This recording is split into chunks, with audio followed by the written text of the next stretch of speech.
Hello, and thank you for tuning into Spiritual Wake Up Call. I'm your host, Marilyn Tennant. I'm going to be sharing with you here a person that is a wonderful human being. He is an excellent songwriter and performer based out of the Charlotte, North Carolina area. His name is David Childers, and he has a great influence on many of the songwriters there in the area and all of those who come to embrace and gather in friendship, in camaraderie. So many happy, smiling faces when I see him perform, and he certainly puts a smile on my face. The Alternative Route magazine describes David's music as the duality of the South can be heard in the words and music of David Childers, his literary tone to the tales becoming contemporary stage plays of Southern life. The songwriter holding the guitar, a modern-day Southern man on his recent release, Interstate Lullaby. And he's just a joy to have and very comforting to talk to. It's very comforting to know that there is somebody like David out in the world playing music. So I hope you enjoy. Let's get ready to open our hearts, open our minds, and see what's inside.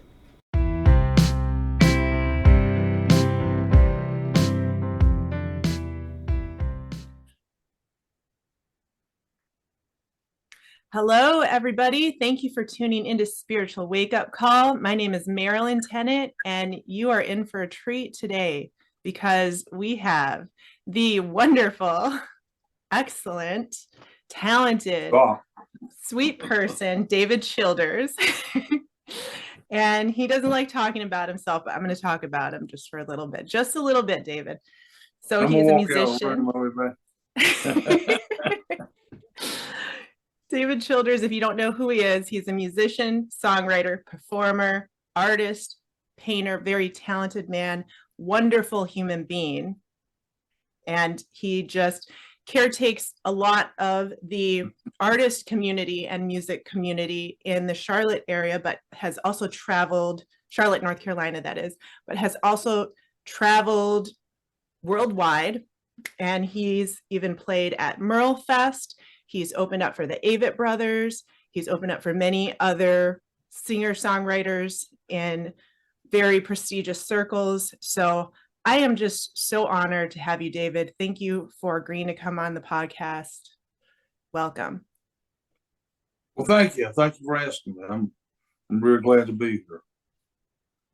And this being a spiritual podcast gives us a little bit of excuse to talk about spirituality and how the connection to music is. Do you have anything to say on that? What do you find is the connection to spirituality and music, and how does that tie in together? Oh yeah, it definitely does. I mean, to me it does, and I think with most people it does. I mean, the music comes out of your spirit, regardless of your religion or non-religion, or whether you live in a peaceful, good life or an evil, destructive life. I mean, the music's going to come from the spirit, whatever that is. I don't really know. I just believe that there is that. Personally, my memories go back to church. Being in a Methodist church, some of my earliest memories, and singing in church. David, can you tell us what songs, what hymns you would sing in church? Well, I remember saying like Jesus Loves Me. That was Sunday school stuff. Yeah. A mighty fortress is our God. One I liked a lot was This Is My Father's World. I love that one. You know that song? This is my Father's world. Yeah. It's one of my favorites. Yeah, it really is. It's a beautiful song. Mm-hmm. And I can't necessarily tell the names of many others. I was just a little kid, being, drugged to church. But I did enjoy the music, and I felt the spirituality I seldom go to church anymore, but when I do, the singing is important because when I'm performing, every time I perform or even sing in the shower, or, while I'm taking a walk or something, I acknowledge that it is a gift to be in the moment, and the moment goes on and on as long as I guess as long as I take care of that gift. But I'm happy to have it. But I've thought for a long time that music's a gift from the angels, whatever those are. These I don't have definite definitions for things that are of a realm I've never really been in. And I'm kind of anticipating I might get there, but so there's, like I say, there's different spirits. There's music that comes from evil, and there's music that comes from good, and then there's music that doesn't, is just not, neutral, I guess. But it's got to come from deep inside for the voice to open up and sing. The spirit has to be moving. That's what it feels like to me. Scientifically, I can't prove it to you, nor can I quote you scripture on the point, but that's just my belief. Right. And it is interesting because now we see the AI coming out with writing lyrics, and it just goes to show you that it lacks soul. And that points out what the difference is between a songwriter, performer, and just a robot. It's one of the few jobs that the robots will never be able to do. I think the robots been doing pretty good at it. They seem to be making all the money. They do, but they don't have any soul. Well, it doesn't matter. I mean, I wonder if a lot of people don't have souls. It's just. Yeah, I wonder that too. I don't want to judge them, but I find society very curious. Yeah. People like their machines, and we played Saturday night and had a great time. A lot of people in there listening to human beings playing musical instruments and singing. And I walk out on the street and there's this music coming from a club up above. It's just, I like hip hop. I like rap. And I like the beats and all. But this was something way beyond that. It really was as if machines were playing it. There didn't seem to be any human element. But here's all these young people lined up, waiting to get in. Of course, every one of them's got their iPhone stuck in their face. So it's a strange time. Mm-hmm. I'm not saying those people don't have souls, but I just have trouble connecting to that. Right. I kind of like human to human interaction, and that's part of what I like about playing live music is that two-way street between the other human and me and the people I play with. It's a beautiful thing. It sure is. It's out there. It's just, I think there's, probably fewer and fewer people that are able to appreciate that, but we'll see. Yeah. I don't ever give up on people. No, can't do that. And going back to what you said about angels, people may not know, but David is an angel to musicians in the Charlotte area. He will never admit it, but this is a story. I also play music live, and there was one time that I came to Charlotte to play music at Gone Wired. It's a coffee shop, and the thing about the Charlotte community, it's very special and unlike any. I've traveled all over the world. This community, well, all over the United States, not all over the world, but this community in this city is very different because there is it's just hard to describe, but I'll try putting it into words. They very much value musical Americana folk country genre. And a lot of cities in America, and especially in the Southeast, Southwest, even parts of the country do, but it is spreading all over the country in recent years. But it has been for a long time there. And there is a large amount of musicians that and songwriters that will support one another. That's the thing. It's unlike Nashville. Nothing against Nashville. I've lived there, but it's not as much as a supportive community where they lift each other up, as in they see each other helping. I see them helping each other more than I have in any other community. And that is the beautiful human connection that we're talking about here. There was a time when I was playing and I played at Gone Wire, and it was just a beautiful, wonderful sound. Like the acoustics in that place is gorgeous. The crowd listens to you. They are mostly songwriters, and there's just that connection. And then something David was playing the next night with his band, the David and the Serpents. So if you ever have a chance to check them out, please do.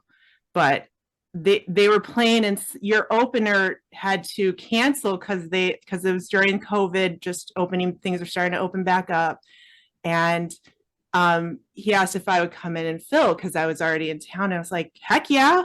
So I go, but this is my fault. I did not change my strings. And that was after I had traveled, flown in the air. I flew a plane. You just had bad luck. It wasn't just luck. I don't believe in luck. It was stupidity on my part because I didn't change it. And I knew I should have. I already should have changed it. And then I flew my beautiful guitar in the air. And then when you fly in the airplane, like there's all kinds of temperature changes. And I should have changed it. And I didn't make the time. And what was luck, David, was that it didn't break during the set that I did at Gone Wired, but it didn't break, so that was lucky. But then when I opened for you unexpectedly, like second song in, my D string breaks. Who breaks a D string? Me. But anyways, I have. I've broken all of them. Right in the middle. So if you're a solo artist and you break a guitar, you're game over. You can't fake it. So I had to stop. Yeah, there's maybe, I don't know, I was by myself. So I just stopped. I said, no problem. I got my set of strings, my extra set here. I'm going to change this D string right away.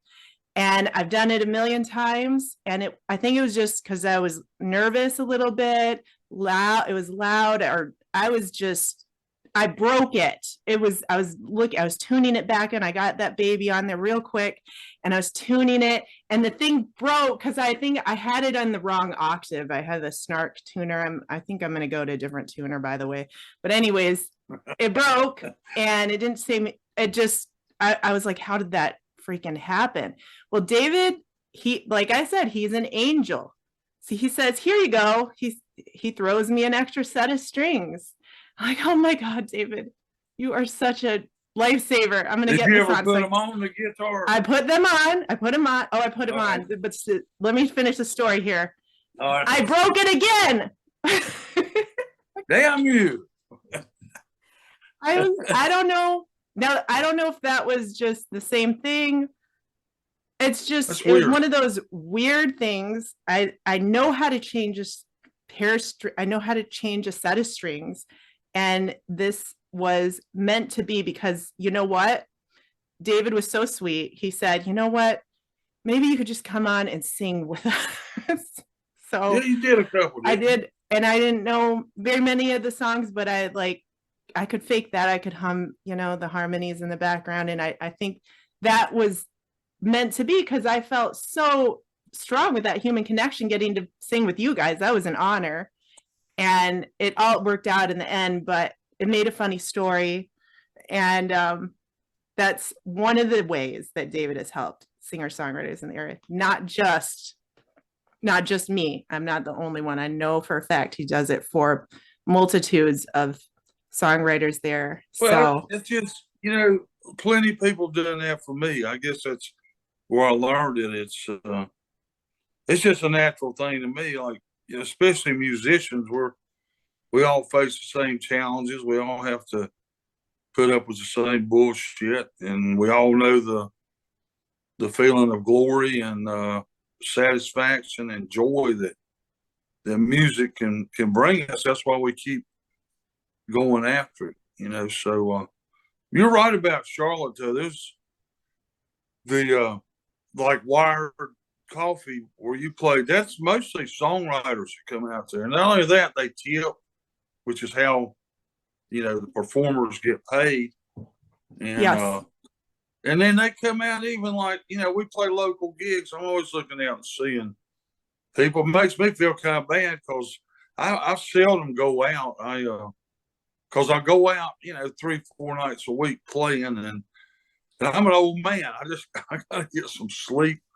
But they're very supportive here, and as far as Nashville's a company town. It's a big place like Los Angeles or New York. It's focused on music. That's where in Austin, Texas, probably too. These are where the music industry operates out of, and of course, it's a different thing. If Charlotte's not really an industry town, our our music's a lot of it's homegrown, and it's really good homegrown, and so it's changing, of course, because demographics are changing. Condominiums are getting built where some of the clubs were. It's kind of the crowds are changing, the styles of music, but there's still that the Lenny Federal School of Music where there's guitars and drums, and it's become very open to acoustic music too. And there's a lot of bands here that have acoustic guitars and then electronical guitars and fiddles, and rock and roll is still alive here. I don't think rock and roll exists in places like Asheville or some of the mountain areas, but or really in many parts of the country. It's just kind of a foreign form of music now.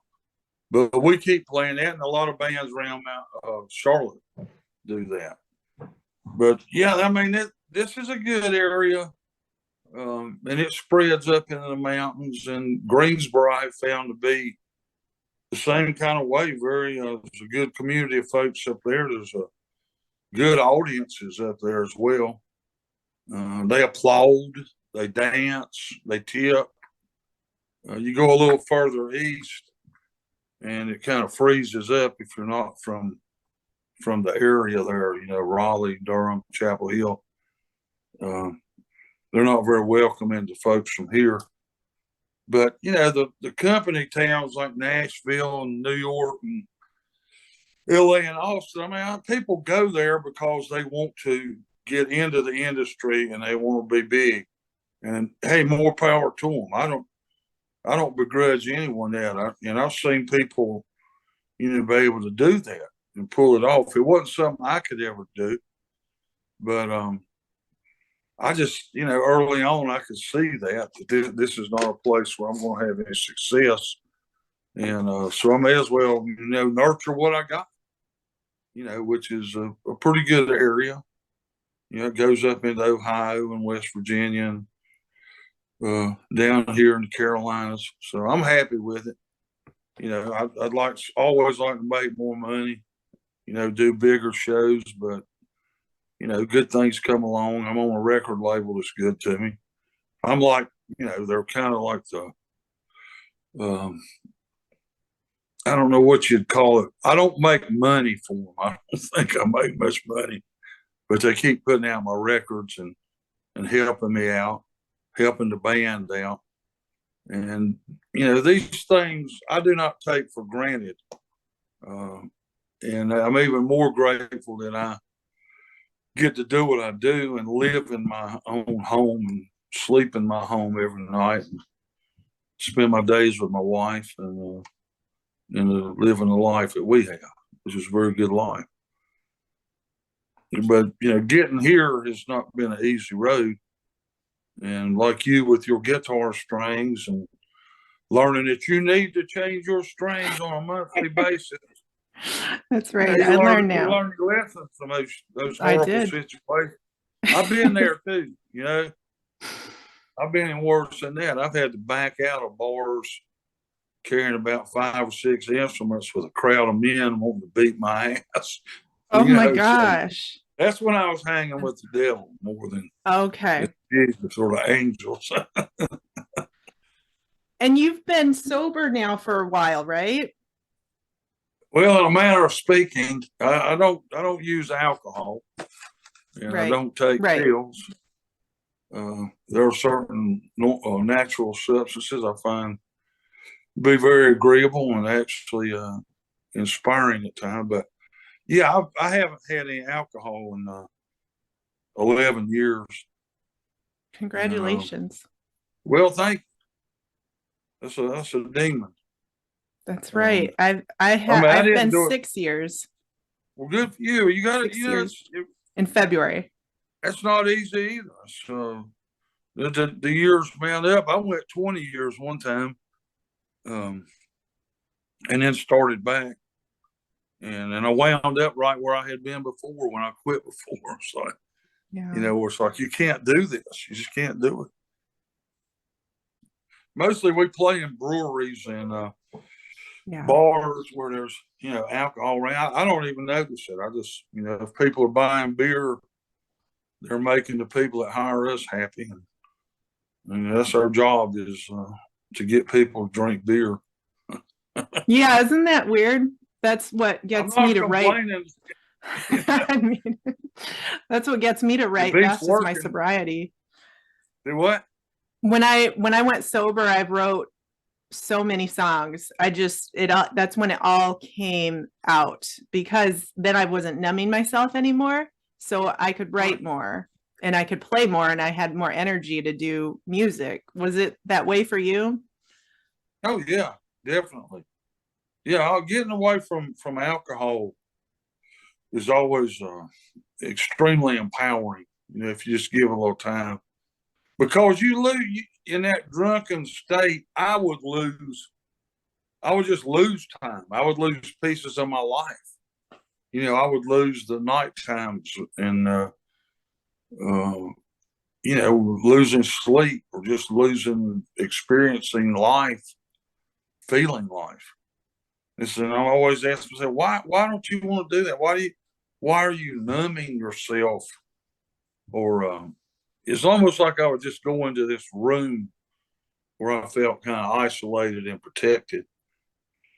I don't understand it.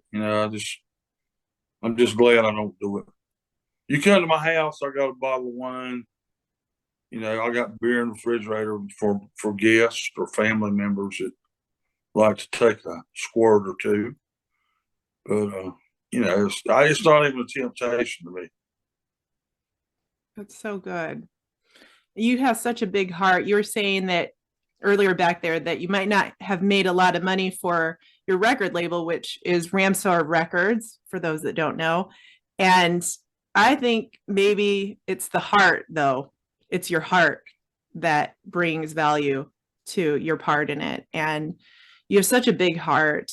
And I really recognize that. I know I'm not the only one. But does that help you with your music too, with connecting to your heart? Or how does your heart help you in your music writing, would you say? Well, I mean, you got to feel things. If you're going to be an artist, or even like I was a lawyer at one time, I went through a lot of emotional, feelings for other people, empathy for many times to my detriment. I learned when I was an attorney that no good deed goes unpunished. That you try to help people, and it didn't always work. I fought a lot of hopeless battles, but I jumped into them. Well, that's just how I am. I mean, probably because, I want to take up for these people. And then, when you lose, there's a lot of them, you're just a loser. But that didn't bother me. I learned not, to worry about that. But yeah, I mean, you got to feel things, and if you're going to write about another person, you got to be able to put yourself in their shoes. So you got to be able to feel what other people feel. I probably go overboard with that. I put myself in some bad spots sometimes, but that's just the way it is.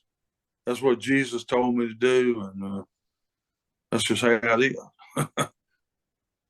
And you just have such a big heart, but you are a warrior. I forget that you were a lawyer. I'm not now. Please, I haven't been for not 6 not years. anymore, but have you ever heard the expression? I just heard this Chinese proverb: better to be a warrior in a garden than a gardener in a war.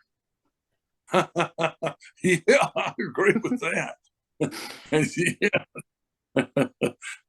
And you used to play football too in high school. Well, I did in high school. Hell, everybody does that. I got to play a lot, and it must have been good then. Well, I was good enough to be on the field.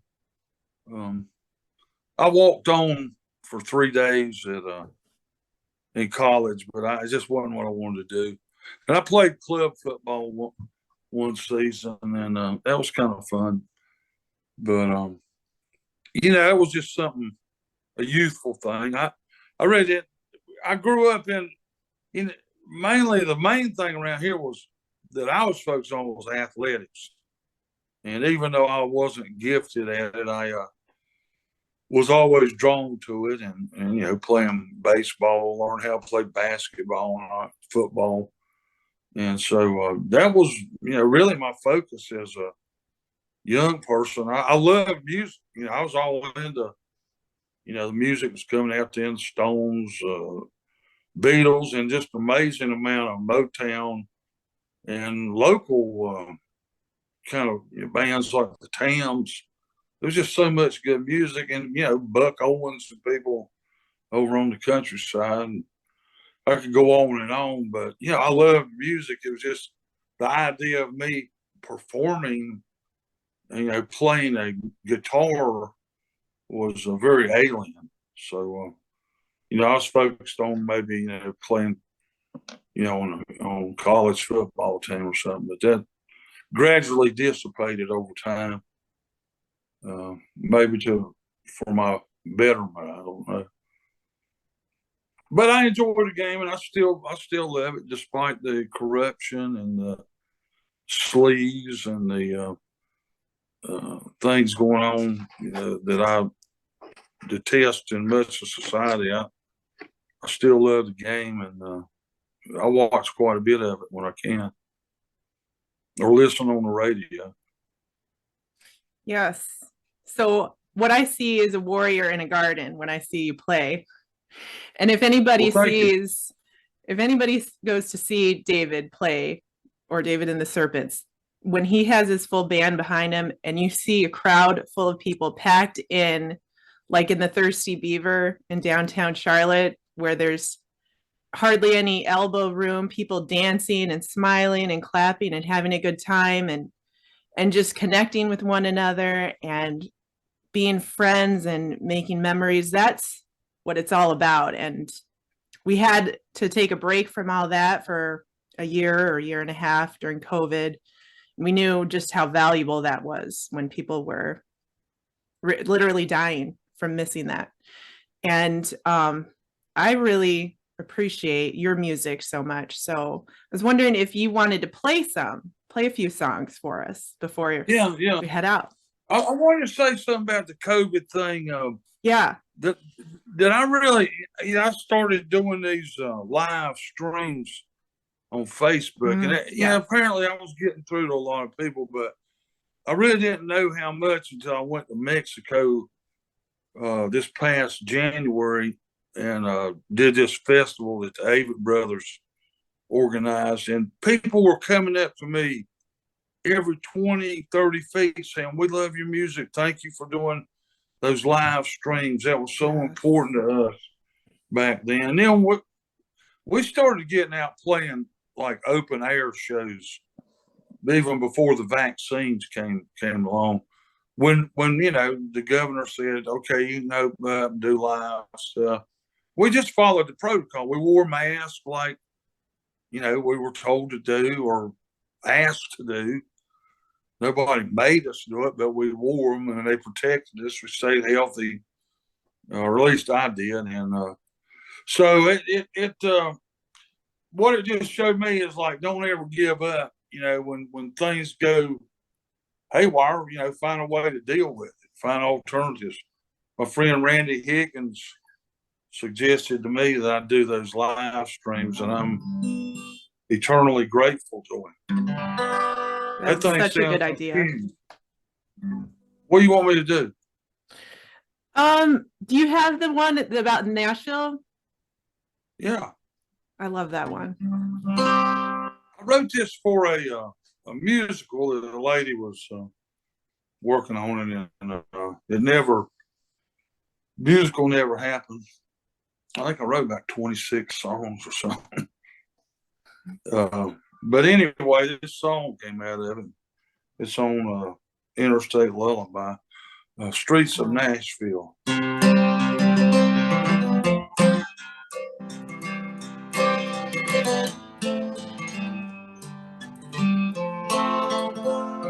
Streets of Nashville are haunted by dreams that died in the gutter and never were seen. Is anything more than a lesson to learn for those who would play for the money that they never will earn? You go to auditions, you hit the closed door, the same sorry answers get hard to ignore. The eyes that don't see you, the expression so bored. They say you're not, no you're not, no you're not what we're looking for. You're just not what we're looking for. You got something, but you need a little something more. I know it when I see it, how it should sound. Well, you're not, no you're not, no you're not what we're looking for.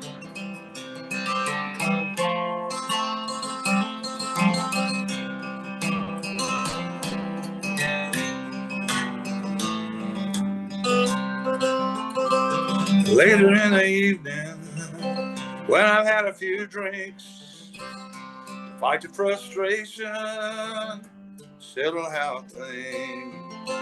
I find my dreams still clinging to my coat, dragging me back to the silence on Music Road, where they say you're not what we're looking for. You got something, but you need a little something more. I know it when I see it, how it should sound. Well, you're not, no you're not, no you're not what we're looking for. Well, you're just not what we're looking for. You got some, but you need a little something more. I know it when I see it, how it should sound. Well, you're not, no you're not, no you're not what we're looking for. You're just not, no you're not, no you're not what we're looking for.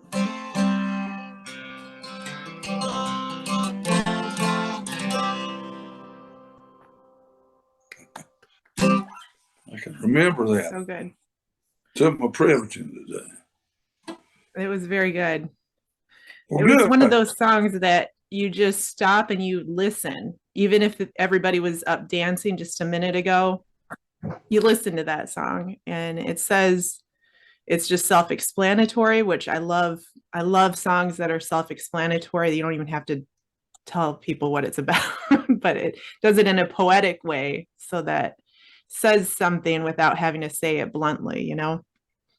Well, yeah, I mean, that's the thing to me. Like, I go to these songwriter things, and I hear writers spend a long time telling you what the song's about, and the song needs to do that. I mean, you should just say, I mean, you can Yes, do what yes. the hell you want, but for me, I'm not, one thing I don't even know, most of these songs, I can't remember when I wrote them or necessarily why, although I was writing that, I had a kind of a task to do. But the song should just speak for itself. If I Right. don't, if I don't think I'm doing that, I shelve it. But Right. it's I don't know. It's a strange thing. Because I've had to learn that too. I've done all, I've made all the mistakes that I criticize other people for.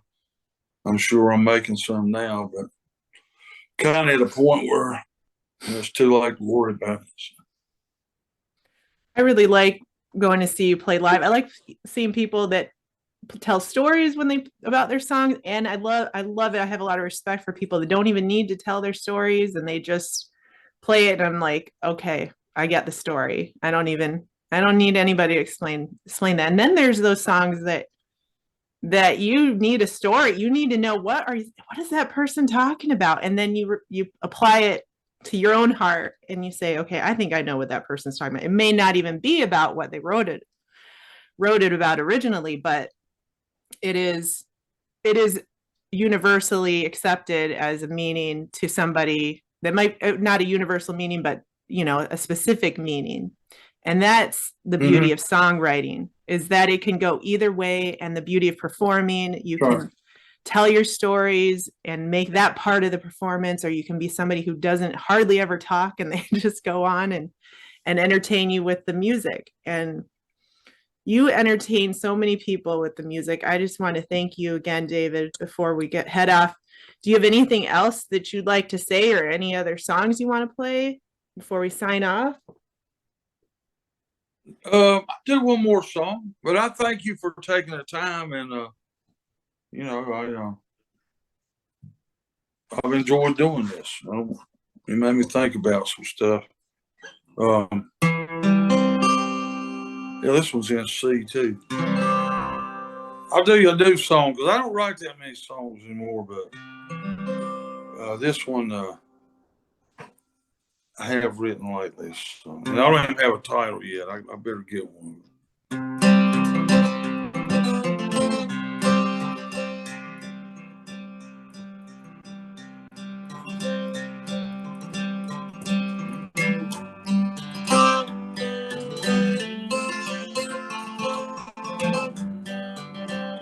Lost little girl out in the street, looking for a lift, hoping for a gift that's never gonna come.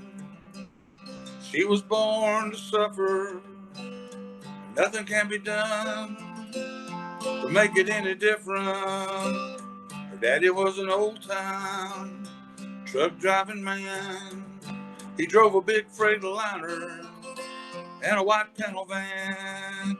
Her mama sold trouble to the soldiers in town, picked their pockets when the lights went down.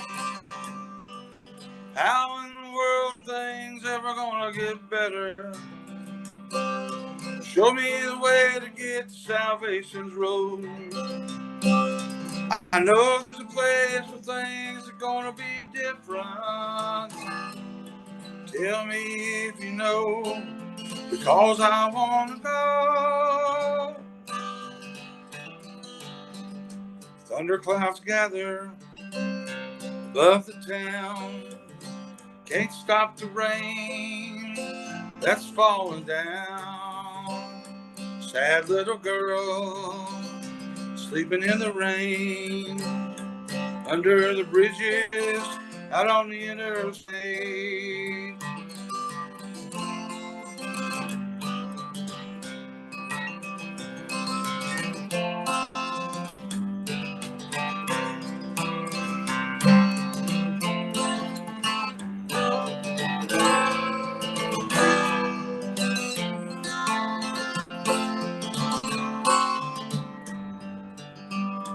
stands in the corner by the traffic light for a handout to buy supper tonight. She got no job, she can't even read. She got no skills, just fevers and chills. How in the world are things ever gonna get better? Show me the way to get to salvation's road. I know there's a place where things have gotta be different. Tell me if you know, because I wanna go.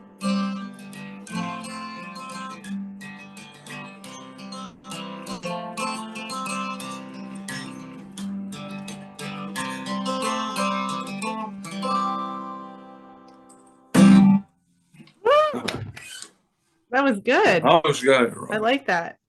Thank you. Thanks for letting me play that. Thank you for coming again, David. And I've enjoyed this. I have too. I think others will. And if you're listening out there, please check out David's music. It's on Spotify now. Is it on all the platforms, David? I have no idea.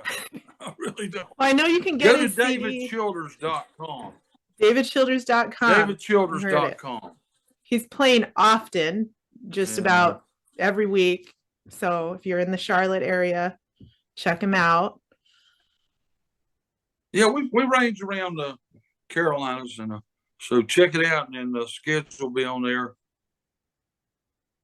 or on my Facebook page. I got about 3 of them, and I couldn't tell you the specifics, but look up David Childers on Facebook. You'll probably find some dates on there. That's mainly where I put the schedule up. Okay, we'll check you out on Facebook. All right, thank you for listening. Not very cool, I realize. We'll see you around, and I hope so. Come see us. I will. Stay warm up there. Bye-bye.